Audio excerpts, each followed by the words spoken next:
Bwana, mambo ni vipi? Mambo ni aje bwana Muonekano Wins? Jambo ambalo tunasanuana hivi sasa bwana ni kuhusiana na hawa watu wawili ambao ni mastaa kubwa kutokea hapa 255, nikizungumzia Tanzania na sio wengine bali ni Diamond Platnumz na Zuchu, ambao of course hivi karibuni bwana Diamond Platnumz ameonekana akiwa kwenye mafanikio makubwa zaidi, japokuwa katika mafanikio yake alionayo bwana kuna vitu ambavyo vinasogea kuweza kumwandama, hasa kwenye swala lake la kuoa mke wa pili, ikionekana kama vile ameweza kumoa ameoa mke wa pili, lakini mke ambaye anazungumzwa ni mtangazaji wa Safi FM ambaye anaitwa Alia, na ikisemekana kabisa wako na mtoto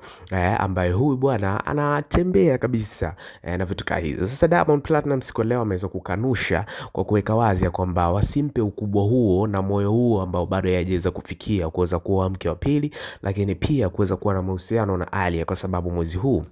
hataki vurugu na mke wake, kwa sababu ameoa na yuko katika peaceful kweli kweli mpaka hivi sasa. So hiyo ni moja kati ya habari ambayo imeweza kushtusha kweli kweli na kufanya pia hata Zuchu kuweza kutikisika kwa namna moja nyingine, kwa sababu amekuwa akipambania penzi lake liendelee kuwa liti kweli kweli. So usahau kusubscribe, kucomment, kulike na kushare, kwa sababu wewe ndio familia.